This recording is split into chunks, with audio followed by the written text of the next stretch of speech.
Vamos a escuchar ahora el testimonio de don Enrique Baviera y sor Rosa Parra, que un día recibieron la llamada del Señor para entregar totalmente su vida a Él. Enrique tiene 31 años, es párroco de Agullén. En pocos días se cumplirán 4 años desde que fue ordenado sacerdote, pero no siempre fue así, porque a los 14 años se alejó completamente de la Iglesia, se metió de lleno en el mundo de los videojuegos. Apenas salía de su habitación, los videojuegos eran toda su vida, hasta que un día sus padres, desde el sufrimiento, dijeron «basta» y le apagaron el ordenador. Lo que pasó después, pues ahora mismo nos lo contará él mismo, pero nos decía, cuando hablábamos con él, que el milagro no es que hoy sea sacerdote, sino que el milagro es simplemente que sea cristiano. Vamos a escucharle. Tenemos también aquí abajo a sor Rosa Parra, que es hermanita de los ancianos desamparados. Ella es de Oliva, de pequeña vivió su fe en la parroquia de San Roque, de Oliva, y era la hija de los panaderos del pueblo. A lo mejor de ahí le viene un poco esa dulzura que tiene al hablar, aunque creo yo que es cosa también de todas las hermanitas, que las conozco un poco también. Las hermanitas de los ancianos desamparados, por cierto, que su vocación viene de la Virgen de los Desamparados también, que es su patrona, y que este año han cumplido el 150 aniversario. Están allá arriba están. Saludad. Antes de que la Virgen tuviera puesta su corona, ya estaban ellas cuidando de los ancianos desamparados. Así que a ellas les vamos a hablar de centenarios. 150 años. Pues, bueno, la hermana Rosa Parra nos va a contar un poco en qué consiste su misión como hermanita de los ancianos desamparados, de qué modo pasó de querer ser restauradora a querer entrar en un convento y cómo fue aquel día en el que se plantó en la casa madre y le dijo a la portera que qué tenía que hacer para ser hermanita. Vamos a escucharles a los dos.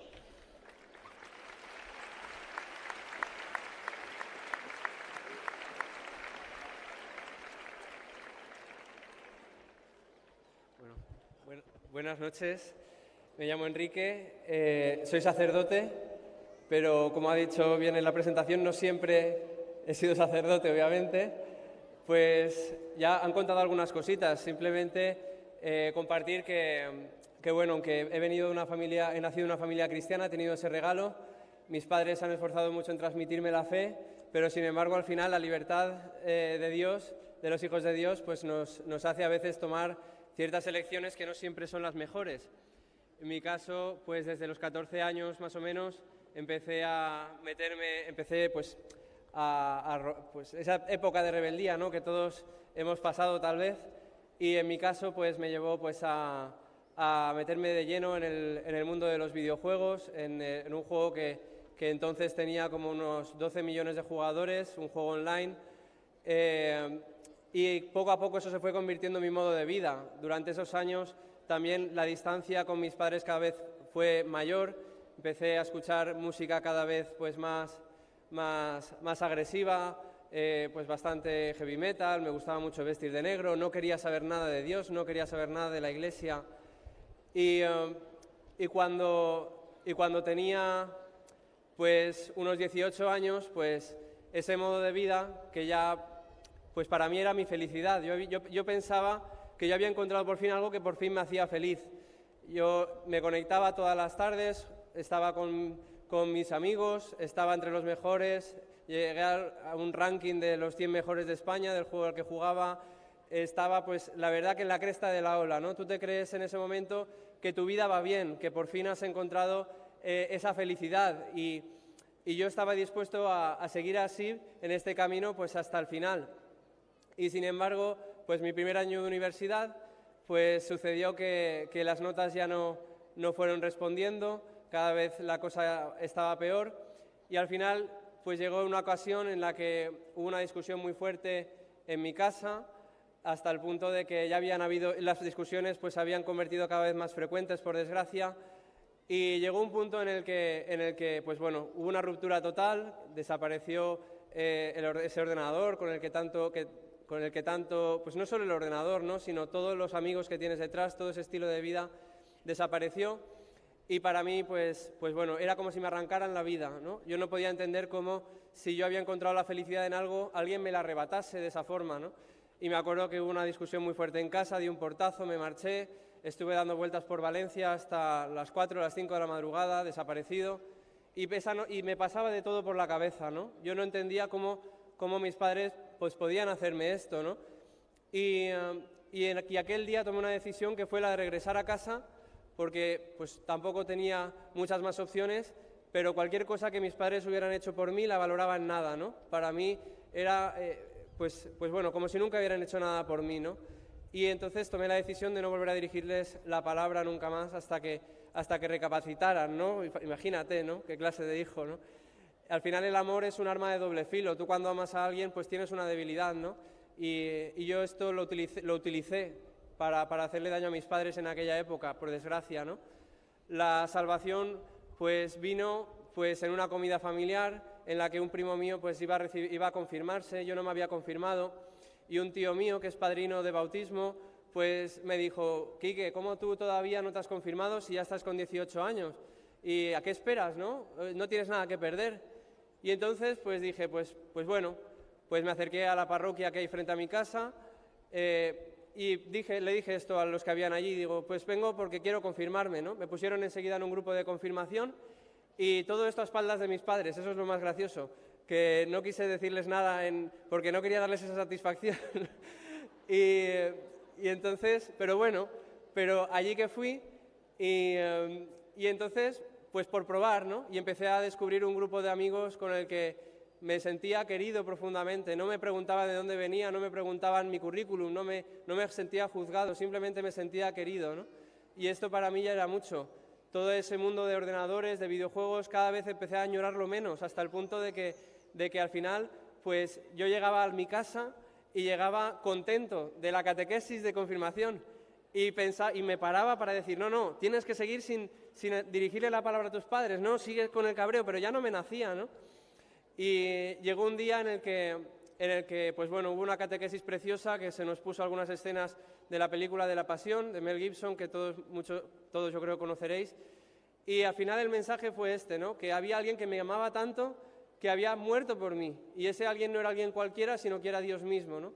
Con esa rotundidad no me lo había anunciado nadie nunca, y yo no podía entender cómo, si a mí me cuesta amarme a mí mismo, me veo lleno de defectos, me veo pues un desastre, ¿no? Me costaba entender que alguien me amara así, hasta dar su vida por mí.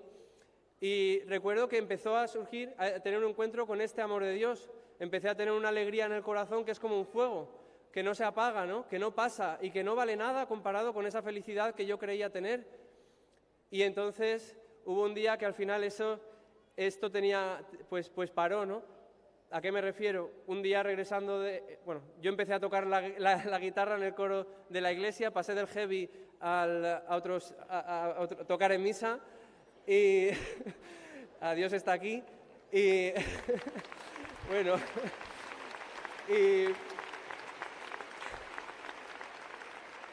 y bueno, pues recuerdo que empecé a ir los domingos a misa por tocar la guitarra, no por otra cosa, y me entusiasmaba escuchar al sacerdote, y me acuerdo que pues iba también a comulgar, yo tampoco era del todo consciente, y recuerdo un domingo regresando a mi casa que recuerdo el punto exacto, ¿no? Que hubo una invitación en mi corazón, que al final viene de Dios, que me decía, ¿y si vemos los hechos objetivamente, tu vida objetivamente, como si lo vieras en tercera persona, con perspectiva?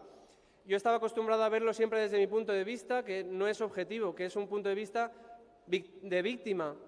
De mis padres no me entienden, son muy malos, pero cuando empecé a ver mi vida como en tercera persona, empecé a descubrir cómo durante 5 años había hecho de mi casa pues un auténtico infierno, cómo había hecho muchísimo daño al matrimonio de mis padres, cómo había perdido tantos amigos, cómo no tenía ninguna meta de futuro, no tenía ninguna ilusión en la vida.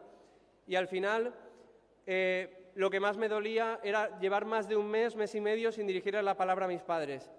Yo recuerdo llegar a casa y no poder ni mirarles a la cara de la vergüenza que sentía. Yo pensaba, ¿cómo les voy a pedir perdón? ¿Cómo les voy a decir lo siento, ¿no? No me merezco ese perdón. Y entonces, pues nada, sencillamente pensé, si no puedo pedirles perdón, tengo que volver a dirigirles la palabra.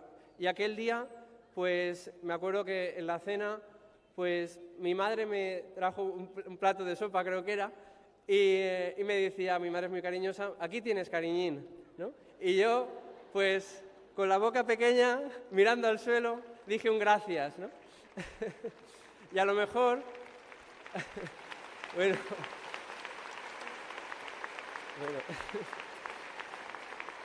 y a lo mejor cualquier madre dice, mira, por fin le da al niño por hablar, ¿no? Pues mi madre no me dijo nada. Yo recuerdo mirarla a ella y verla con una sonrisa de oreja a oreja, con una mirada, con un amor y con un perdón que yo no podía entender. No podía entender que una madre, por muy madre que sea, perdonara 5 años de infierno así, ¿no? Mi vida en aquel momento cambió. Dice San Juan Pablo II que todos nosotros necesitamos encontrarnos a Cristo, que si nos encontráramos a Cristo exclamaríamos, Rey mío y Dios mío, ¿no? Pues yo me doy cuenta que a través del rostro de mi madre pues pude conocer el amor de Dios, el amor de Cristo, la misericordia. Yo tengo que decir que a partir de aquel día volvía de catequesis de confirmación con 18 años y le contaba a mi madre, hoy me han hablado del Espíritu Santo, pero no me ha quedado muy claro. Y me lo explicaba, con 18 años me lo explicaba, fue un tiempo precioso. Y cosas así, ¿no? Hasta que llegó el día de la confirmación y el fuego en el corazón no hacía más que crecer, ¿no? El fuego del amor de Dios. Yo me descubrí amado hasta lo profundo, ¿no? Y como nunca nadie me ha amado por Dios, ¿no? Y esto, como toda la felicidad que siempre se nos promete, es pasajera. Al final tú te compras algo que te hace ilusión y te dura la ilusión 2 días. Pues yo pensaba que esto era igual. Yo pensaba, bueno, ya se me pasará. Pero pasaban los años y no se me pasaba. Entonces, al final, pues bueno, recuerdo que me impliqué en la parroquia, pues estaban varios movimientos y fuimos a la JMJ de Madrid. Ya habían pasado 2 años y aquel día pues volví a escuchar pues cómo Dios me hablaba claro al corazón y me decía, déjalo todo y sígueme. Tu vida está bien hecha, ¿no? Y al final uno se piensa, bueno, claro, el que toca en misa, el que lo hace todo muy bien, el que lleva... No. Tú lo que piensas es, Señor, si hasta hace nada ni te conocía, pero si tú sabes la vida que he llevado, tú sabes las tonterías que he hecho en mi vida, ¿no? ¿Cómo me puedes llamar a mí, Señor, no? Y al final, mi oración durante mucho tiempo fue decirle, Señor, si me estás llamando, pónmelo claro. Y el Señor, vamos, te lo pone, cuando te está llamando, te lo pone, pero vamos, claro no, clarísimo.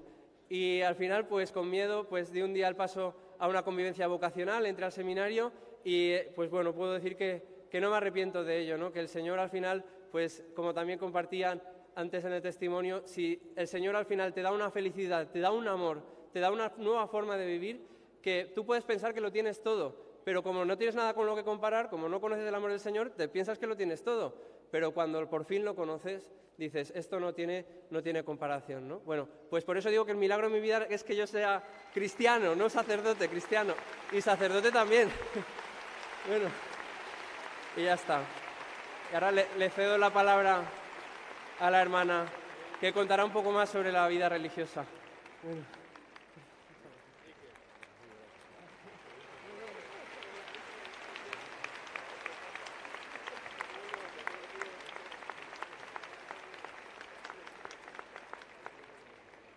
Bueno, muy buenas noches. Y la verdad es que escuchando el testimonio de Ana, el testimonio de don Enrique y que luego vamos a escuchar el testimonio de Mónica, yo me pregunto y os hago una pregunta. ¿Qué tendrá la mirada de Jesús para que cambie las vidas? Porque realmente cuando observamos esa mirada, cambia la vida. Como bien han presentado Samuel y Marta, me llamo Sor Rosa, soy hija de Oliva, pertenezco a la congregación de las Hermanitas de los Ancianos Desamparados y bueno, mis padres, sencillos panaderos ya jubilados, nos entregaron la vida, nos transmitieron la vida a mí y a mis 3 hermanos mayores, pero sobre todo nos transmitieron un regalo y fue la fe en Cristo. Yo es verdad que quería ser restauradora, además ya tenía todo mi proyecto hecho. Les dije a mis padres que cuando se jubilaban en el taller, en la panadería, haría mi taller de restauración, etc. Y bueno, empecé a estudiar Bellas Artes en la Politécnica de aquí de Valencia. Compartí piso con 3 compañeras, vivíamos independientes, pues lo que hacemos cualquier joven, ¿no? Cuando estamos fuera de casa, pues tenemos nuestro tiempo de estudio, nuestro tiempo de diversión, disfrutamos. Pero si os digo la verdad, en esos años experimenté mucho vacío. Lo que yo creía que me iba a hacer la felicidad, a dar la felicidad, me estaba metiendo como en un túnel de que no. Mirad, dentro de nosotros tenemos una brújula que va marcando, ¿no?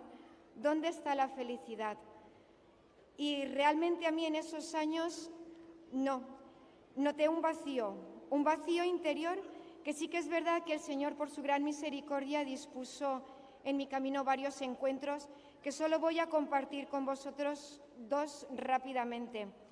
Un encuentro fue la JMJ en Roma. Allí vimos miles y miles y miles de jóvenes de todo el mundo. ¿Quién los convocó? ¿Quién nos convocó? No había ningún cantante extraordinario, no había ningún protagonista, ningún actor de Hollywood, no había nadie famoso en aquellos momentos, en aquella también plaza que era, ¿no? Nos convocó Cristo, nos convocaba la fe de Cristo, y eso lo entendí en la noche de Tor Vergata, cuando expusieron al Santísimo, que es lo que vamos a hacer en esta noche también nosotros. Los jóvenes nos arrodillamos ante Cristo y nos unía a Él. Él fue el que nos unió. A mí aquello me impresionó. Luego también San Juan Pablo II nos interpeló a los jóvenes y nos dijo: jóvenes, sois el corazón de la Iglesia. ¿Y qué hace un corazón sino bombear, dar vida, latir? Me impresionó. Realmente reconozco que yo dije, ¿qué estoy haciendo como joven dentro de la Iglesia? Luego tuve otra pequeña experiencia en Lourdes. Fui como Blancadier y me asignaron una joven de 30 años que por una mala noche estaba inválida, estaba ciega y no podía hablar. Simplemente le dábamos nuestra palma y ella nos escribía y con ello nos entendíamos. La tarde que la llevé a la catedral subterránea de allí de Lourdes, donde exponen al Santísimo, ella me dijo: déjame muy cerquita del altar, muy cerquita, y a ver cómo yo podría saber cuándo Jesús está delante de mí para darle gracias por mi enfermedad. Yo tendría 18 años. A los Blancadiers no nos dejaban estar en la zona, teníamos que retirarnos. Yo me las apañé como pude para dejar la primera fila y le dije a la compañera, digo, mira, cuando Jesús esté delante de ella, cuando el Santísimo esté delante de ella, apriétale la mano. Yo me tuve que retirar y reconozco que para mí fue como un shock, ¿no? Porque dije, ella no ve y cree, y yo que veo, que lo tengo todo, que me puede ser fácil el creer, no creo. Pongo en duda la Iglesia, pongo en duda la jerarquía, voy a los sacramentos simplemente por rutina, voy porque, bueno, hay un ambiente bueno en el Junior, unas buenas compañeras, pero realmente era un poco por rutina. Realmente el Señor dispuso varios encuentros para que me comprometiera, para que realmente yo a mis 18 años creyera y dijera un sí en la fe cristiana a Cristo. Entonces, estos encuentros hicieron a que me encontrara con Cristo y que me entregara más con generosidad a la parroquia. Me volqué en los Juniors, me volqué en el barrio del Pinet, me volqué en muchas asociaciones y actividades que habían en la parroquia, y yo ya no disfrutaba tanto en mi carrera de ser restauradora, sino en irme el fin de semana corriendo a la parroquia para estar entregada, ¿no? Realmente sentía una felicidad que no puedo expresar en palabras, pero os aseguro que era una felicidad que no me estaba dando el mundo en ese momento, ¿no? Luego vino un campamento junior, en la cual se abalancearon a mi cabeza varias preguntas, ¿no? De repente surgió la pregunta de decir, ¿y por qué no entregarme al servicio de Dios en una vida consagrada? ¿Por qué no dejar familia, proyecto de vida, parroquia, el vestir, dejar todo por Cristo? ¿Por qué no vivir en una vida comunitaria? ¿Por qué no consagrarme al servicio de Dios y que aquella congregación a la que el Señor me llamara dispusiera de mi vida, ¿no? Realmente el Señor hizo obras grandes porque es gracia de Dios. Yo realmente aún así aplaqué esas preguntas, ¿no? Pero fueron luego 2 años de lucha porque os aseguro de que no me dejaban dormir. Estas preguntas cada vez me interpelaban más, ¿no? Entonces ya empecé un poco el discernimiento. Y hoy os aseguro de que soy feliz siendo y entregándome a Dios por completo, ¿no? Aquella felicidad que el mundo no me dio, cuando dije sí para siempre al Señor, es una felicidad que uno no puede, pues como encerrar, ¿no? Hoy doy gracias a Dios por el don inmerecido que es el de la vocación. Vale la pena darle un sí generoso a Dios, vale la pena.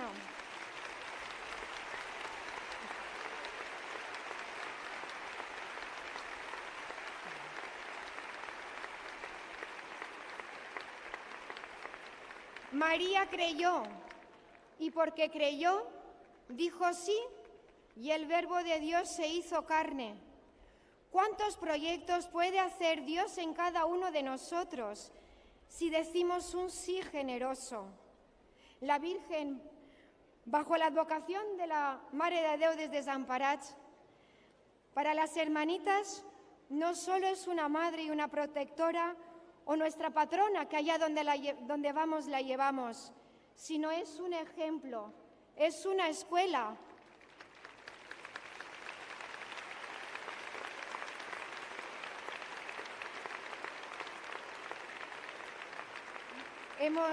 Hemos meditado el misterio que la Virgen con prontitud se fue a la montaña. ¿Y a quién fue a cuidar? A Isabel y a Zacarías, 2 ancianos que María, yo a veces me pregunto, ¿cómo los cuidaría? ¿Cómo María prepararía la casa? ¿Cómo llegaría y se afanaría en el trabajo, ¿no? Y luego también me pregunto, ¿cómo cuidaría María de Jesús? ¿Cómo prepararía el hogar para José? Así es como queremos ser las hermanitas y así es como yo personalmente lo vivo. Ellos para mí son mis hijos, son los hijos de Dios. Yo soy su madre y Dios me los encarga para que no estén aquí solos y que los cobijemos. Vale la pena. La dignidad del ser humano es el ser hijo de Dios. Esa es la dignidad. Esa es la dignidad. Ánimo, ánimo. El creer no solo es profesar un credo religioso, es un compromiso de vida.